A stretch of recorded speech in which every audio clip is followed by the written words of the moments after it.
Bonjour à tous, merci de nous avoir rejoints sur cet échange concernant la thématique comment bien recruter son employeur.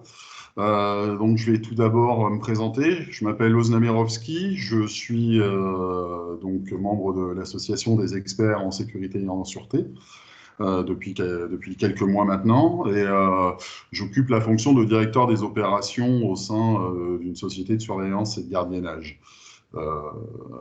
Voilà, donc j'ai un parcours après un passage d'engagé volontaire dans l'armée, je me suis reconverti et j'ai intégré des fonctions d'encadrement en gravissant les échelons hiérarchiques des entreprises où j'ai évolué, de l'exploitation au recrutement, en passant par le développement commercial et le pilotage des opérations au sein de ces structures.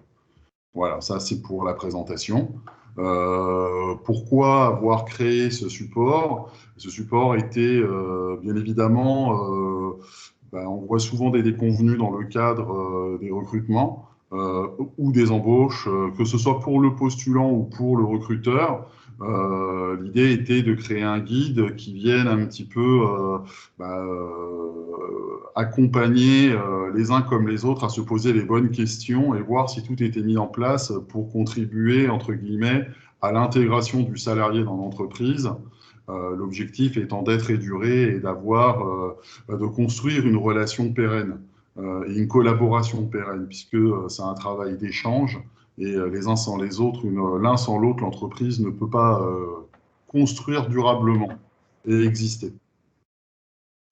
Donc voilà, ça c'est sur cette partie, donc ça c'est le premier point. Donc on a voulu tout simplement pas partir sur des choses, sur des on-dit, on s'est reposé sur des choses, des éléments factuels, afin de créer une méthodologie et rendre surtout mesurable éventuellement les éléments de réponse que vous pourriez avoir de façon à pouvoir vous accompagner dans la prise de décision.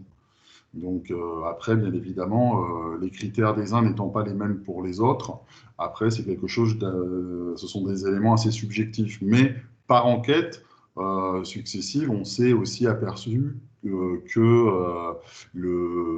quels étaient les éléments principaux qui étaient recherchés lorsque on recherchait un travail. Après, ça se décline bien évidemment dans les métiers de la sécurité et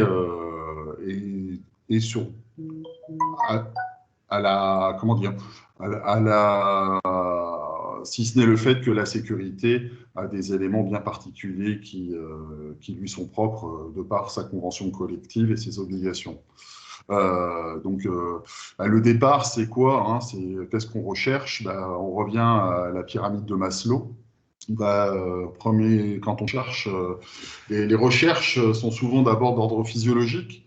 Donc, c'est le besoin de sécurité et le besoin physiologique, hein, se nourrir, dormir, avoir un environnement qui ne soit pas perturbé, créer une zone de confort, hein, tout simplement, avoir ce sentiment de sécurité. Après, on arrive sur des besoins psychologiques, le besoin d'appartenance, d'estime et d'accomplissement. Et ça, ce sont des éléments qui peuvent être aussi des critères dans la recherche de l'employeur. Donc, c'est là où on va identifier comment justifier le choix d'une entreprise. Est-ce qu'il y a des questions? Tout le monde m'entend? Ok, donc je poursuis. Donc, en fonction des générations, les centres d'intérêt ne sont pas les mêmes nécessairement. Les générations d'IZ de 18-24 ans, selon une enquête Randstad, la priorité, c'est l'ambiance de travail avant la rémunération. Ensuite vient la sécurité d'emploi, l'équilibre de la vie professionnelle, vie personnelle, et en dernier lieu, les perspectives de carrière. Pour les générations 25-34 ans, les millennials, c'est la rémunération qui passe avant tout, et ensuite l'ambiance de travail, l'équilibre vie professionnelle personnelle et les perspectives de carrière pour terminer par la sécurité d'emploi. Donc, la hiérarchisation n'est pas nécessairement la même. Et de toute façon, on retrouve, en tous les cas, ces indicateurs reviennent régulièrement dans la grille des critères. Donc, l'idée, bien évidemment, après, c'est de créer, de rendre mesurable, entre guillemets, l'indicateur afin de qualifier et quantifier la satisfaction du critère. Tout simplement. Une fois que vous avez cartographié quelle est votre recherche, quelle est votre priorité, et ben à ce moment-là, c'est un jeu de questions-réponses avec l'employeur. Bien évidemment, la réputation de l'entreprise est un élément, un facteur déterminant. Hein, quand on intègre une entreprise et qu'on sait qu'elle a très mauvaise réputation sur son management, sur sa rentabilité, sur tout simplement sa culture, effectivement, ça peut poser un questionnement. Et là, à ce moment-là, faut se méfier parce que malheureusement, on est dans un secteur d'activité où les sociétés de sécurité ont souvent quand même assez mauvaise presse. Donc, et ça, ces réputations, il est quand même assez facile d'aller les vérifier. Sur Internet, en googlisant les noms des entreprises, il y a des avis. Derrière, on arrive rapidement à savoir quelles sont ses références, sur quel type de secteur il intervient. Aujourd'hui, on arrive quand même à capter pas mal d'informations, notamment par société.com aussi, où on peut voir un petit peu l'évolution du chiffre d'affaires de l'entreprise sur les dernières années, ce qui peut aussi être un indicateur de croissance de l'entreprise. Donc voilà. Si elle présente des résultats positifs depuis plusieurs années, ou est-ce qu'elle est dans une logique de croissance, ou tout simplement, ou est-ce que c'est une boîte qui a décidé de ne pas grossir volontairement, elle s'estime suffisante, elle préfère être moyenne et rester à dimension humaine plutôt que de devenir trop grosse et estimer y perdre au niveau de son management. Ça, c'est une question de point de vue. Les opportunités de développement, effectivement, quand on entre dans une entreprise, on essaye de se projeter, de projeter sa carrière dans son développement personnel, savoir est-ce qu'on va pouvoir passer, est-ce qu'il y aura des possibilités de développement en interne, des évolutions de poste, est-ce que l'ascenseur social peut fonctionner au sein de cette entreprise? Si elle se développe, si elle prend des nouveaux marchés, donc peut-être possiblement des opportunités de postes qui vont s'ouvrir avec des responsabilités. Donc, pour ceux qui partent du début, ça peut être chef d'équipe, chef de site, ça peut être contrôleur, ça peut être planificateur, responsable d'exploitation, etc., etc. Donc, et effectivement, il est toujours, en tout cas pour ma part, moi je suis toujours favorable d'aller chercher les talents au sein de l'entreprise parce que de toute façon, je pense que ça contribue aussi au bien-être des employés de la structure de pouvoir se projeter dans l'entreprise et de se dire qu'au mérite, ils ont des possibilités d'évoluer et qu'ils ne passeront pas inaperçus au lieu d'aller chercher des talents en dehors qui sont là plus pour l'appel de la solde, comme on disait à l'armée, que pour, entre guillemets, être pleinement acteurs du rôle qu'ils ont à tenir. Donc, ceux qui adhèrent à la culture de l'entreprise et qui sont efficients dans leur travail, il est bien évident que c'est toujours beaucoup plus agréable de les promouvoir et surtout, c'est une marque de reconnaissance du dirigeant vis-à-vis de ses salariés et qui est souvent, bien évidemment, perçu positivement. Donc, à cela, bien évidemment, il y a des formations dites de compétences qui viennent parcourir la carrière du candidat, que ce soit dans le cadre du recyclage et dans le maintien de ses acquis, mais qui sont obligatoires, mais également dans le cadre de son évolution. Mais on a aussi des formations sur des micro-compétences qui peuvent aussi derrière ajouter entre guillemets, contribuer entre guillemets à développer cette culture de l'entreprise et la cohésion. Donc voilà.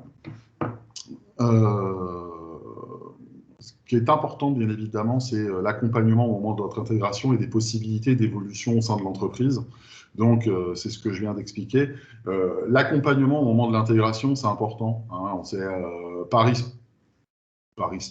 expérience, on a pu observer qu'au moment de la formation, les agents, par exemple, n'avaient pas nécessairement un manuel d'intégration, les cahiers de consignes n'étaient pas nécessairement mis à jour, le plan de prévention non plus. Donc, ce sont quand même des supports importants dans le cadre de l'accompagnement lors de l'intégration du salarié.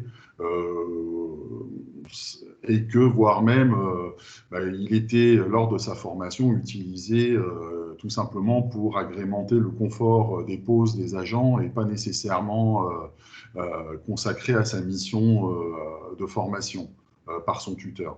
Donc ça, ce sont vraiment des manquements dans l'organisation interne, et c'est des choses sur lesquelles, bien évidemment, l'employeur doit veiller et être clair dès le départ vis-à-vis de ses collaborateurs et toute l'équipe qui la compose. Une mission des moyens, hein, le critère numéro 4, donc ça vous tout simplement, il faut se donner les moyens de ses ambitions. Hein, c'est l'organisation et les moyens de l'entreprise. Bon, on sait que le management, on peut avoir des éléments qui soient livrés à eux-mêmes, et le fait d'avoir un manque de communication ascendante et descendante peuvent derrière laisser la porte ouverte à des écueils, ne pas donner la possibilité d'apporter des actions correctives puisque peu d'échanges, ou alors être dans une démarche plus curative que préventive puisque on est informé du problème une fois qu'il a eu lieu et on n'a pas anticipé. Donc le fait d'avoir une présence d'un encadrement intermédiaire sur le terrain qui ne vienne pas pour caporaliser l'environnement, parce que c'est quelque chose qui n'est pas sur le plan du bien-être et sur le plan RSE de l'entreprise, à mon sens, constructif, c'est avant toute chose développer la cohésion, améliorer collectivement la prestation. Ou en tout cas, c'est le meilleur moyen, à mon sens, par la communication, d'avancer. Et d'où la nécessité d'avoir un maillon intermédiaire entre la direction et le terrain. Et ça passe par le management intermédiaire, et ce sont des moyens qu'il faut évidemment mettre en place. À cela, bien évidemment, s'ajoute l'entretien du matériel, le remplacement, tout ce qui va nécessiter, en cas de panne, il est intolérable que la prestation soit paralysée par certains aspects parce que le matériel n'a pas été remplacé rapidement. Donc ça fait partie des moyens à mettre en œuvre aussi dans le cadre de l'organisation interne de l'entreprise. Les perspectives, dans le critère numéro 5, la réussite des équipes de terrain, d'encadrement et commercial dépend également de la vision donnée par l'entreprise à moyen et long terme. Comme on dit, il faut toujours un capitaine à la barre du bateau qui fixe un cap. Et ce cap, il faut aussi savoir, est-ce qu'on adhère à ce cap, à ces objectifs? Par exemple, moi, demain, je décide, je suis patron de ma société, ma politique, ça va être quoi? Ça va être de répondre à des marchés publics à bas coût, et donc peut-être de ne pas avoir la ressource économique nécessaire pour pouvoir envisager des évolutions de poste et une rémunération un peu plus attractive. Est-ce que c'est une stratégie et des objectifs qui sont intéressant selon mon point de vue? Est-ce que c'est durable? Est-ce que le volume va donner la qualité? Est-ce que ça me correspond? Est-ce que je vais intégrer une société qui est spécialisée plutôt dans la sécurisation de centres commerciaux, ou plutôt de la joaillerie, ou plutôt qui va être plus polyvalente, ou qui va peut-être être plus implantée dans le secteur du luxe? Voilà. Donc, ça, c'est des questions à se poser. Ces objectifs de l'entreprise qui la caractérisent, est-ce qu'ils aussi peuvent vous correspondre? Parce que c'est ce qui va permettre aussi de vous installer dans le long terme, et peut-être aussi, bien évidemment, d'enrichir par de nouvelles expériences et de compétences comment dire, le passage à l'acte du contrat.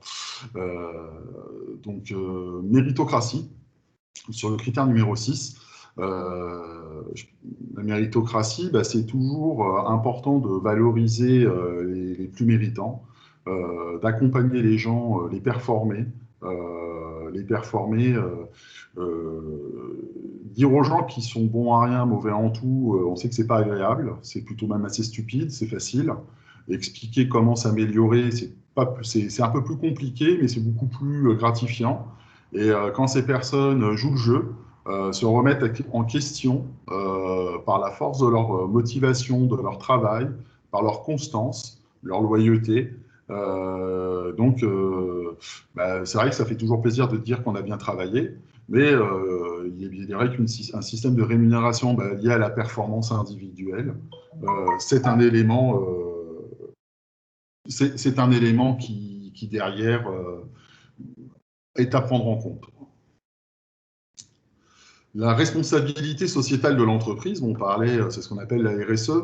Donc la RSE, bah, c'est tout simplement une manière bah, d'avoir une politique de développement durable au sein de l'entreprise. Ça va passer par des achats responsables, par le respect des droits de l'homme et des lois, les responsabilités environnementales, des pratiques éthiques et loyales. C'est important, j'insiste sur l'éthique et sur les pratiques loyales, parce que ce n'est pas toujours le cas. La sécurité et le bien-être au travail, j'en ai abordé tout à l'heure. La formation et les compétences. Tirer les gens vers le haut, c'est toujours gratifiant et généralement, ils en sont reconnaissants. C'est un point à ne pas négliger en tous les cas. Et que ce soit du côté de l'employeur ou de la personne recrutée, c'est une donnée qu'il faut aussi évidemment prendre en compte lorsque l'on candidate. Voilà, je passe un petit peu l'histoire de la sécurité et des grandes dates. C'est juste pour signifier les évolutions qu'il y a pu y avoir, la typologie des acteurs de la sécurité qui a considérablement évolué en fonction des générations qui se sont enchaînées. Avant, on avait vraiment affaire à des gros bras et des gens qui pouvaient venir d'environnements un peu douteux. Avec le temps, avec la loi 83-629, les choses ont commencé vraiment à se remettre dans l'ordre jusqu'à la création du CNAPS, qui a, avec le Code de la sécurité intérieure, via le livre 6, permis de vraiment réglementer plus sérieusement notre profession. Et en améliorant aussi, bien évidemment, les niveaux de compétences qui étaient, bien évidemment, très perfectibles. Point numéro 5, des vérifications à effectuer. Bah,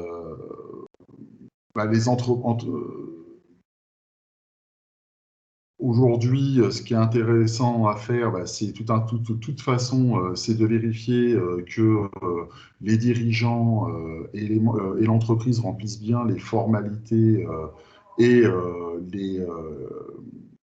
elles remplissent bien les conditions en lien avec le livre 6 du Code de la sécurité intérieure. Le gérant, bah, le fait que lui, il remplit toutes ces conditions qui sont tout simplement citées au 5.1 et bien évidemment les autorisations au lancement de l'activité, qu'elles soient en conformité. Les compétences requises pour être un dirigeant. Alors, à savoir que, bien évidemment, la carte pro de dirigeant et l'autorisation d'exercer de l'entreprise, elle se vérifie comme la carte pro d'un agent de sécurité, hein, via le DRACAR, le télécarte pro, où on vérifie la validité. Donc, cette vérification, elle est valable. Ces autorisations sont valables 5 ans, mais bien évidemment, au cours des 5 ans, il est souhaitable de faire des vérifications tous les 6 mois. C'est un peu comme un permis de conduire. Ce n'est pas parce que vous l'avez que vous l'avez à vie et vous pouvez perdre des points en chemin et le perdre définitivement. Donc, pour X ou Y raison, il se peut que le dirigeant de l'entreprise perde cette autorisation d'exercer. Donc, on a parlé de la carte professionnelle pour exercer sur le terrain. Donc, bien évidemment, c'est un prérequis aujourd'hui. La carte professionnelle, c'est les agents de dernière génération aujourd'hui qui en sont bénéficiaires. via la création du CNAPS. Donc, en tous les cas, de cette manière-là. La carte professionnelle est indispensable lorsqu'on occupe un poste de surveillance, de gardiennage, de transport et de surveillance de fonds, protection physique des personnes ou des lieux publics. Bien évidemment, il faut remplir d'autres critères qui ont été développés, c'est être français ou ressortissant de l'Union européenne, ou de l'espace économique européen d'un pays ayant un accord de réciprocité avec la France. Donc, être titulaire d'une formation professionnelle notoire, c'est-à-dire le CQP. Donc, vous avez le CQP d'agent de prévention et de surveillance et le CQP ASA d'agent de sûreté aéroportuaire. Et avoir un casier judiciaire vierge. Est-ce que vous avez des questions? Est-ce que tout est clair pour le moment? Est-ce que je vais trop vite? Ou est-ce qu'il y a des éléments sur lesquels vous souhaitez que je revienne? Allô? Est-ce qu'on m'entend? OK. Donc, je poursuis.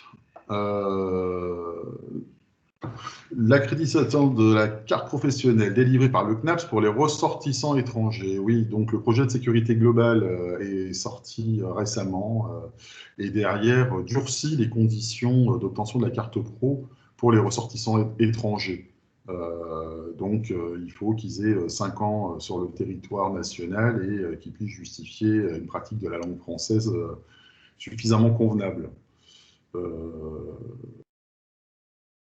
Donc, afin d'être sûr de pouvoir, d'avoir des capacités rédactionnelles et de compréhension, notamment lorsqu'il faut agir, effectivement, ce n'est pas anodin. Nous passons au point numéro 7, les indicateurs clés de l'entreprise. Donc, comme je vous le disais précédemment, tout simplement, hein, c'est faire une recherche sur société.com pour voir si c'est une entreprise qui est solide ou si elle est bancale, tout simplement. Hein. Donc, quand elle est bancale, généralement, vous avez des petites choses. Hein, quand vous voyez redressement judiciaire ou liquidation judiciaire, forcément, ce n'est pas un bon indicateur. Le redressement judiciaire, c'est qu'il y a eu des problèmes de gestion. Il y a un mandataire qui est là pour gérer l'entreprise à la place du gérant sur la partie financière. Elle a un délai pour se remettre en selle. Et si ça ne fonctionne pas, si le plan de sortie de redressement judiciaire n'est pas tenu, la liquidation judiciaire est ordonnée. Et là, c'est la fin des haricots. Donc, il est toujours important de faire des recherches, même dans l'historique, quand vous voyez un petit peu des épisodes de redressement judiciaire, il y a des entreprises qui sont un peu championnes là-dedans. Bon, c'est des points sur lesquels il faut se méfier. Hein. Donc, pareil, quand vous voyez que dans l'historique des dirigeants, il y a beaucoup de sociétés qu'il a eues, qu'il a ouvertes, qu'il a fermées, ou qu'il y a des gérances qui ont beaucoup changé, ce n'est pas toujours des indicateurs qui sont rassurants. Les analyses de synthèse, c'est celles qui donnent la tendance de l'entreprise et son chiffre. Donc, son ancienneté, sa taille sont déjà des bons indicateurs. Hein. Une boîte qui a 9 salariés ou qui en a 50 ou 400 ou 1000, bien évidemment, ça va forcément donner des indicateurs, des chiffres, ça va valoriser l'entreprise et ça peut être aussi intéressant. Il y a des gens qui sont... ça peut être un gage de stabilité aussi. Vérifier les statuts. La date d'enregistrement de l'entreprise permet de connaître son âge. Une entreprise de moins de 7 ans demeure potentiellement assez fragile, mais elle peut être parfaitement viable. Et inversement, hein, il y a des entreprises qui durent depuis un certain temps, que je ne citerai pas, et qui sont pourtant pas très saines sur le plan financier, qui jouent sur la volumétrie du chiffre d'affaires. Et le chiffre d'affaires et le bénéfice sont complètement différents. Hein, le chiffre d'affaires, c'est l'argent que vous développez avec les heures que vous vendez.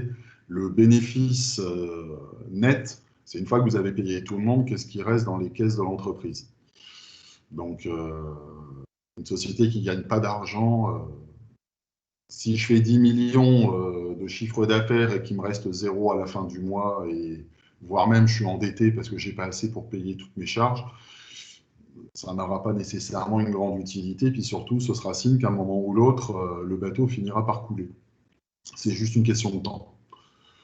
Euh, Cohérence de dénomination. La dénomination doit être cohérente avec les autres moyens de communication, courriel, publicité, page web. Oui, donc ça veut dire que bon, on a vu des sociétés des fois qui utilisaient leur nom avec différentes variantes pour tout simplement magouiller, hein, faire du détournement d'actifs ou autre, ce qui bien évidemment dans la durée finissait par se savoir et mener au dépôt de bilan, à la liquidation, ou tout simplement l'employeur peu scrupuleux se barrer avec la trésorerie. Donc, bon, maintenant, il y a des grands groupes. Effectivement, quand on a un grand groupe, il a des filiales et ces filiales ne portent pas nécessairement le même nom que le groupe.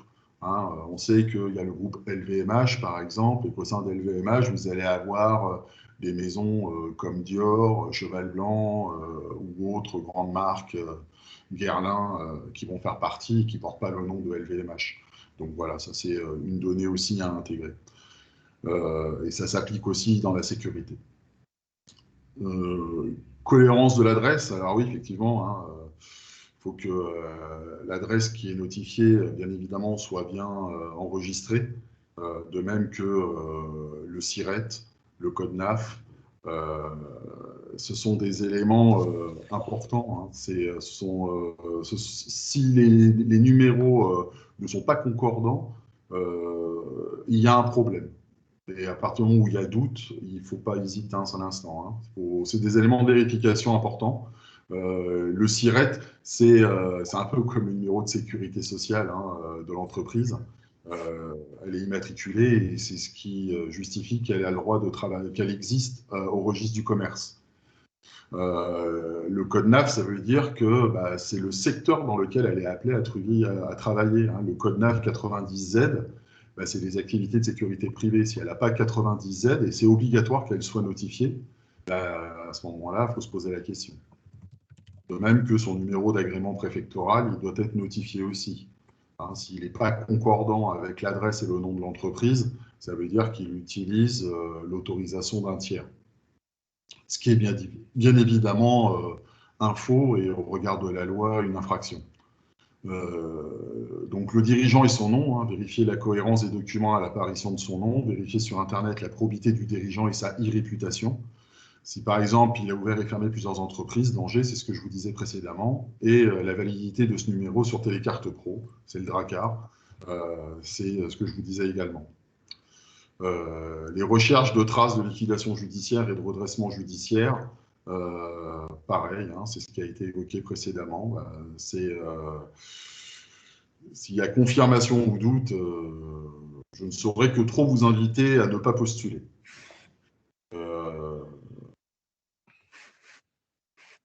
Ensuite, donc je vous parlais de téléservice, hein, Télécarte Pro, ce qu'on appelle le DRACAR, DRACAR, c'est un acronyme. C'est la plateforme mise en ligne par le CNAPS pour vérifier la validité des cartes pro, des agents comme des dirigeants. Donc, en tapant le numéro, là, le numéro de SIRET de l'entreprise, mais bon, il y a aussi et le numéro d'autorisation. Bon, pour les salariés, c'est pareil, hein, on tape le nom du salarié. Il y a le nom du salarié et de l'autre, on vérifie, on est immédiatement informé si la carte est valide ou invalide. Donc, bien évidemment, en cas d'invalidité, ça veut dire que, alerte, quoi, hein, c'est mauvais signe.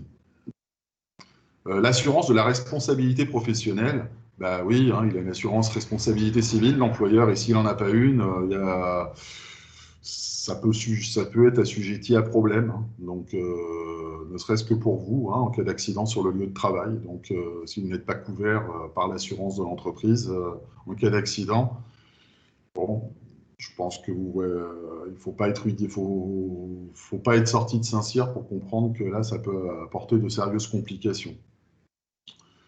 Les indicateurs de bonne pratique, Donc c'est bien parce qu'aujourd'hui, la magie des réseaux sociaux, c'est que on arrive facilement à collecter des avis des agents, des clients sur les réseaux. Donc sur la toile, on arrive facilement à collecter ce type d'informations. Donc c'est pas anodin, c'est bien, c'est une démarche à faire.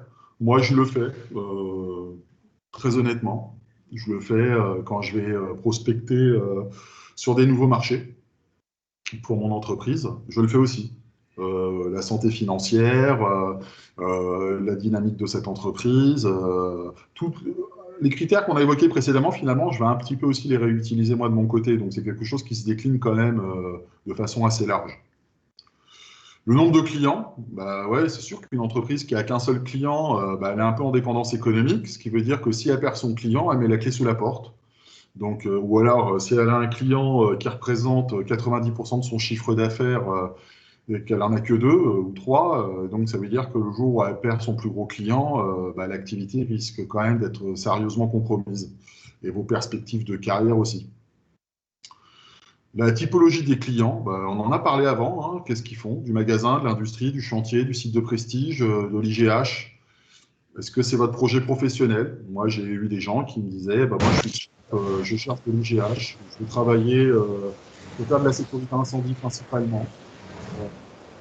Il y en a d'autres qui préféraient la surprise. Donc, chacun a un petit secret, mais là, c'est voir. Donc, n'oubliez pas, dans les attentes, il y a les attentes implicites. Il y a les attentes explicites, c'est celles que vous motivez pendant l'embauche, et celles qui sont implicites. Donc, il ne faut pas hésiter aussi à les stimuler, ces attentes, et voir si l'employeur est susceptible d'y répondre. Moyenne d'âge et écart type. La moyenne d'âge de l'entreprise est un bon indicateur de la qualité du recrutement en général. Hein, en général, la moyenne d'âge est jeune, elle se situe vers 30 ans, entre 30 et 40 ans. S'ils sont trop vieux ou trop jeunes, ça peut être un facteur de suspicion sur la qualité du recrutement. Donc, voilà. Donc, on sait qu'on est aussi dans une activité aussi qui a quand même un certain niveau de pénibilité quand il faut accomplir les missions par les stations prolongées, etc., etc. Donc, à voir et à suivre. Hein. Entre le manque de maturité et une personne un peu trop usée, je ne suis pas certain que ce soit des indicateurs rassurants en tous les cas pour la qualité.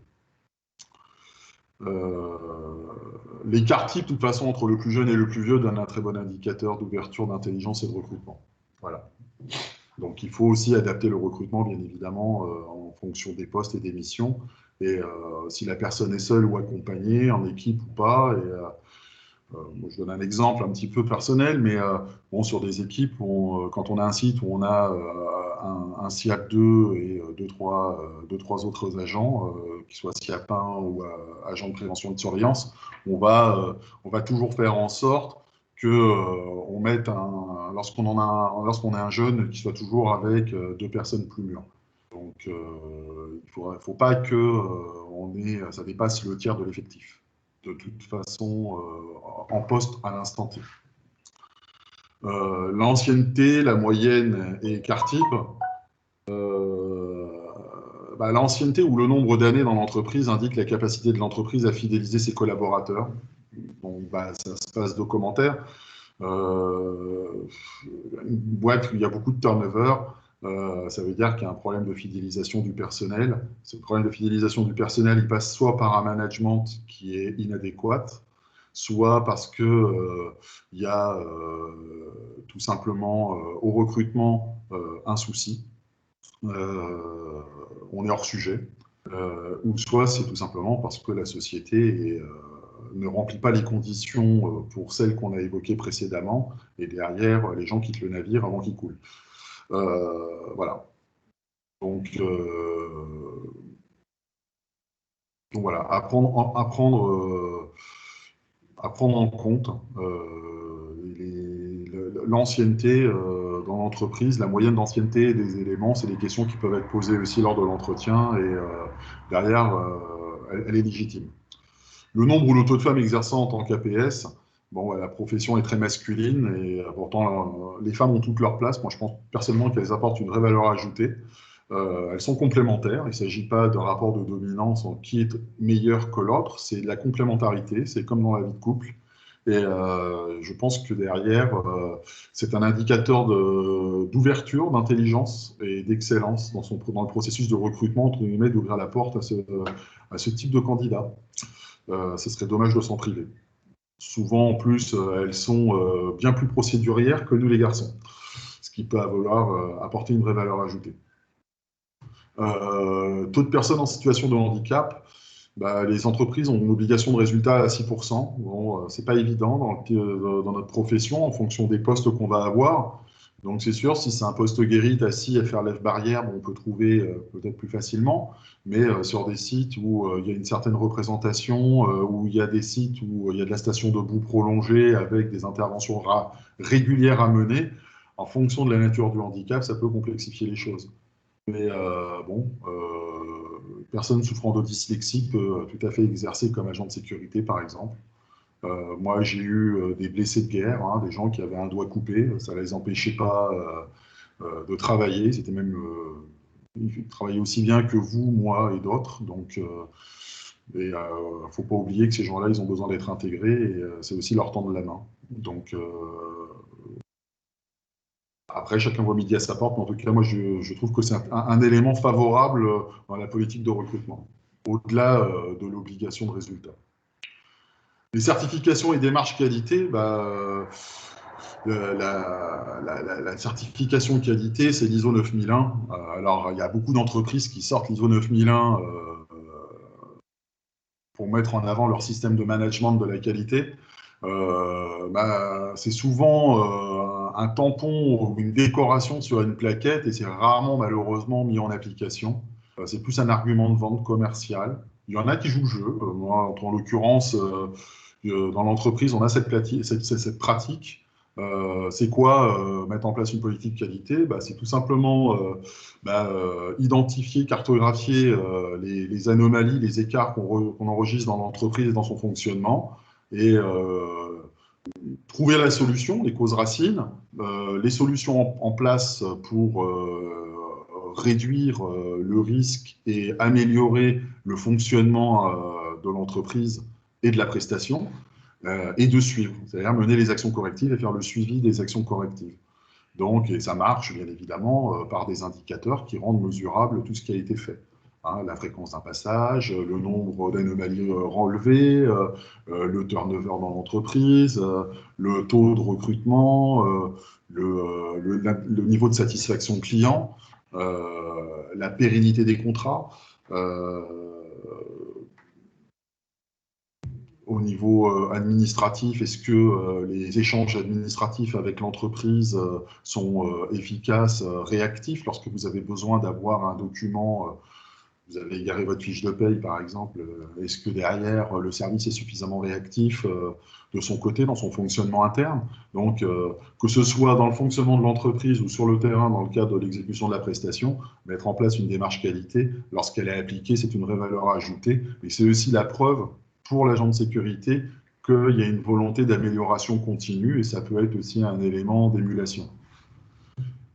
Et bien évidemment aussi un très bon argument commercial qui est malheureusement souvent dévoyé par certains.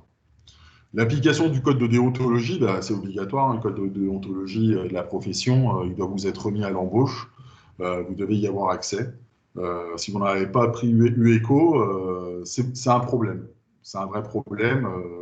Ça veut dire que bah, votre employeur déjà ne remplit pas ses obligations légales. Donc c'est déjà un mauvais point. Donc le critère d'excellence, bah, il existe de manière concrète le code de déontologie hein, et les consignes hein, pour les agents comme pour les clients. Donc, le client de l'entreprise ont déjà entendu parler de ce code de déontologie. Si ce n'est pas le cas, c'est important. Moi, je sais que j'ai des clients qui, des fois, on pense qu'on est multiservice et peuvent faire sortir les agents de leurs prérogatives, hein, que ce soit du livre 6 de code de la sécurité intérieure ou du code de la construction et de l'habitation, Ils vont les faire sortir de leurs prérogatives. Et bien évidemment, on a une convention aussi collective, hein, la convention 3196, et bien évidemment, elle explicite bien clairement quel est le champ d'application du travail de l'agent de sécurité. Hein, au-delà des MS qui sont stipulés dans le Code de la construction et de l'habitation, concernant le fonctionnement des moyens des services de sécurité incendie, quand il y a des SIAP. Donc les devoirs et les obligations de l'employeur, bon, bah, je vais faire simple, hein, c'est fournir un travail, payer pour le travail accompli, protéger la santé et la sécurité et protéger la dignité. Voilà. Donc, concernant les parties 3 et 4, il y a un article du Code du travail, hein, l'article 42-21, qui derrière, bien évidemment, clarifie tout ça, les obligations, avec en plus, bien évidemment, l'application des principes de la prévention, et notamment par la mise en place du document unique d'évaluation des risques professionnels dans l'entreprise, qui doit être mis à jour chaque année et consultable. Donc, c'est aussi un élément clé dans le sérieux de l'entreprise. Hein, nous, le nôtre, il est affiché au niveau du bureau quand les gens rentrent. S'ils veulent en prendre connaissance, ils l'ont. Il est accessible. Donc, il y a toujours des devoirs et des obligations. Hein. Il y a des sanctions disciplinaires. Malheureusement, c'est jamais par plaisir. Elles sont évolutives. Hein. Elles vont du blâme au licenciement. Elles sont explicitées sur le point 11.1. Il faut partir du principe qu'un employeur, quand il a recours à la sanction, c'est jamais pour le plaisir, en tout cas quand il est normalement constitué. L'échec de ses collaborateurs ou de ses salariés, c'est aussi son échec. Et comme chacun, on est toujours dirigé et tourné vers la réussite. Et la réussite, elle est collective. Et elle doit l'être, parce qu'il ne peut pas en être autrement. Le contrat de travail est caractérisé par un lien entre le salarié. Donc oui, il y a trois pouvoirs, le pouvoir de direction, le pouvoir réglementaire et le pouvoir disciplinaire. Donc le pouvoir de direction, bah, c'est l'employeur hein, qui décide tout simplement, bah, tiens, lui, vous allez me sanctionner, ou on va mettre fin à sa période d'essai, ou on va le promouvoir, ou on va l'affecter sur un poste qui lui correspond mieux. Le pouvoir réglementaire, bah, c'est le non-respect de la réglementation. La réglementation, elle va s'exprimer via le Code du travail, via le règlement intérieur de l'entreprise, qui est le pouvoir normatif et son pouvoir normatif et disciplinaire, et via, bien évidemment, la réglementation en vigueur et spécifique à nos métiers, soit le livre 6 du Code de la sécurité intérieure, pour tout ce qui est mission de sûreté, et via le Code de la construction et de l'habitation, qui vient d'accompagner les missions des SIAP dans le cadre de la sécurité incendie. Donc après, il y a d'autres codes qui viennent s'ajouter, mais là, elles sont plus dans le cadre du décideur sur le code de l'environnement, par exemple. D'une part, l'employeur peut exercer le pouvoir. Bon, ça, je vous fais grâce un petit peu de ces points-là. Il y a un point important, hein, on parle de l'employeur, mais l'employé, il a aussi ses obligations. Et comme on dit, on a tous des droits et des devoirs. Et avant d'avoir des droits, on a aussi des devoirs. Et c'est important aussi de les rappeler. Il y a des règles d'obligation d'exécution du travail, de discipline et de directives de l'employeur, c'est-à-dire des respects des horaires, l'exécution du travail conformément aux instructions reçues. Hein, par exemple, ne pas dormir pendant son service ou accessoirement ne pas faire de ronde fictive. Les règles d'hygiène et de consignes de sécurité. Hein, donc, les respects de clauses du contrat de travail, le respect du règlement intérieur de l'entreprise, etc. Le devoir de correction et d'obligation de réserve aussi. Hein, donc là, on est sur l'harcèlement moral ou sexuel à l'égard de ses collègues de travail ou supérieurs hiérarchiques. Ce sont des éléments, des phénomènes qui apparaissent, les injures, les propos diffamants, les actes de violence physique. Donc tout ça, c'est répréhensible. L'obligation de loyauté, donc bah, ça, c'est le Code du travail et le Code civil le sanctionnent. Le salarié ne s'en rend pas toujours compte. Mais par exemple, aller débaucher les salariés de l'entreprise au profit de l'entreprise qu'on vient de créer ou pour essayer de fragiliser l'entreprise qu'on a quittée pour lui nuire, bien évidemment, c'est punissable. Le détournement de fonds, le dénigrement de l'employeur, l'acte contraire aux intérêts de l'entreprise, hein, quand on cherche à aller saper et fragiliser le contrat, par exemple. Exercice d'une activité concurrente à celle de l'employeur, hein, donc bon, vous avez des clauses de non-concurrence hein, qui sont spécifiées, notifiées et, dans vos contrats, s'ils sont bien faits. Exercice d'une autre activité professionnelle durant un arrêt maladie. Hein. Typiquement, je me mets en arrêt maladie pour aller faire le festival de Cannes parce que, au lieu d'être payé 8 ou 9 euros de l'heure, je vais aller toucher 15 euros de l'heure et ça va mettre du beurre dans les épinards. Bon, c'est quelque chose qui ne se fait pas. Il vaut mieux directement poser des congés et, avec votre employeur ou voir un aménagement du planning, mais agir en toute transparence avec lui, ce sera toujours mieux. Surtout que je rappelle qu'une activité partielle doit être faite avec le consentement de votre employeur chez lequel vous occupez un poste en CDI temps plein. Il doit être informé, hein, ne serait-ce que par rapport aux obligations de la gestion et de l'organisation du temps de travail. Bon, le vol de matériel de l'entreprise, l'utilisation du matériel de l'entreprise à des fins personnelles. Bon, voilà. Hein, typiquement, aller sur Internet, sur des sites qui n'ont pas lieu d'être pendant le service. Bon, au-delà du fait que ça détourne de la mission de surveillance, bien évidemment, ça n'est pas indiqué. Encore moins si vous faites vos achats en ligne. L'obligation de discrétion, de confidentialité, de secret professionnel, bien évidemment, hein, de par la mission de sûreté et de sécurité, on a accès à des informations dites sensibles. Et bien évidemment, ces informations, elles doivent être compartimentées. Voilà. Les outils, les méthodes de travail, les fichiers clients, toutes ces données, les points d'accès, et ça peut être sévèrement puni. Là, vous avez les accords de branche qui ont pris effet à partir du 1er janvier, avec une augmentation de 2,2% de la grille repère précédente. Et enfin, vous avez le tableau de recrutement, les employeurs de la sécurité privée, de façon à ce que vous ayez, entre guillemets, justement, parmi les critères, vous puissiez cocher, pondérer, rendre mesurable un petit peu. C'est un petit peu comme une petite matrice de décision qui pourrait être utilisée à bon escient si vous le souhaitez. Voilà. Le webinaire va s'arrêter. Est-ce que Oui, merci Ose, c'est bon. Je pense que s'ils ont des questions, qu'ils n'hésitent pas à me contacter par l'intermédiaire de l'ADES, voilà, qui vont directement sur le site ADES, ade2s-france.fr.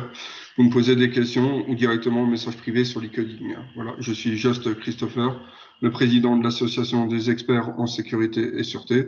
J'espère que ces informations vous seront très utiles. On va diffuser évidemment cette vidéo qui sera accessible à vous par la suite. Et n'hésitez pas à télécharger les documents, ça pourra vous aider pour trouver un employeur qui correspond plus à votre demande. Voilà. Ça peut être sur la vie privée, sur l'aspect financier ou autres critères. Je pense que c'est important que vous sachiez recruter votre employeur comme eux, ils sachent recruter leurs collaborateurs. Voilà. Donc ça va dans les deux sens. Et on va réduire comme ça aussi le turnover. Et on pourra penser à une carrière professionnelle plus intéressante, en tout cas. Bon, n'hésitez pas, je vous remercie d'être présent ici. Les horaires, ils étaient un peu compliqués, 14h, 15h. La prochaine fois, on va essayer de trouver quelque chose de plus adapté aussi pour tous. Mais on est content que vous suivez l'ADES et vous avez écouté Ose. Vous pourrez aussi le contacter par la suite. Bon, je vous remercie tout le monde. Juste un petit message avant de couper. Hein, bien évidemment, je me tiens à disposition en mail pro via LinkedIn ou autre, si besoin. N'hésitez pas, hein, s'il y a des questions, si je peux clarifier. Si j'ai pas été assez explicite, c'est un exercice c'est la première fois que je réalise cet exercice, donc je m'excuse d'avance pour les manques s'il y en a eu, si j'ai pas été assez clair ou pas. En tous les cas, n'hésitez pas. Hein, je me tiens évidemment à disposition pour échanger et clarifier si besoin était. Très bien, je vous remercie. Bonne journée à vous et à bientôt. Merci. Au revoir. À bientôt et merci à tous. Au revoir.